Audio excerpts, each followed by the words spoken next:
Hello সবাইকে, good morning. আমি রিয়া। তো আজকে হলো পৌষ সংক্রান্তি। সকালবেলা ঘুম থেকে উঠেই স্নান করিয়ে নিয়েছি। আর ছোটোবেলায় শুনতাম আজকে নাকি সূর্য ওঠার আগেই স্নান করতে হয়, কিন্তু আমি সূর্য ওঠার পরই স্নানটা করেছি, কারণ আমার ঘুমই ভাঙেনি। এই দিনগুলো আসলে না ভীষণ ছোটোবেলার কথা মনে পড়ে, কিন্তু কি আর করা যাবে, যেই জিনিসটা চলে গিয়েছে সেটা আর কোনোদিনও ফেরত আসে না। তারপর স্নান করে ঘর গুছিয়ে গিয়েছিলাম ফুল আনতে। দেখো কতগুলো ফুল নিয়ে এসেছি। তারপরে এদিকে মা ভাজছিল পিঠে, আমি পুজোর আয়োজন করলাম। এগুলোকে না কদম নকুলদানা বলে, এগুলো শুধু বাবা এই পৌষ সংক্রান্তির দিনই নিয়ে আসে। তারপর আর কি বাড়ির পুজো করলাম, পুজো করে একটু বাইরে রোদ পোহাতে গিয়েছিলাম। বাড়ি এসে পিঠে খেয়েই সকালে ব্রেকফাস্টটা করলাম। এখন বাজে 5টা। এখন আমি যাব দিনহাটায়, দাদার জন্মদিন কালকেই। তাই ভেবেছি রাত 12টার সময় দাদার জন্মদিন পালন করব। তো একটা কেক নিয়ে ফুচকা খেতে ইচ্ছা করেছিল, ফুচকা খেয়ে বাড়ি চলে এসেছি।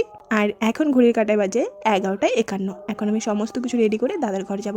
দাদার ঘর যাওয়ার পরে দাদার তো কাঁচা ঘুম আমি ভাঙিয়ে দিয়েছি, ও রাগ করবে না খুশি হবে বুঝতেই পারছিল না। তাই আর কি মা বাবাকে ডেকেছিলাম, ওঠেইনি। তারপরে বার্থডে সেলিব্রেট করে দাদার জন্য যে গিফটটা নিয়েছিলাম ওটাই দাদাকে দিলাম। একটা কার্গো জিন্স আর একটা ঘড়ি ছিল। তো এভাবেই দিনটা কাটলো। ভিডিওটা ভালো লাগলে একটা লাইক করে চ্যানেলটিকে সাবস্ক্রাইব করে পাশে থাকবে।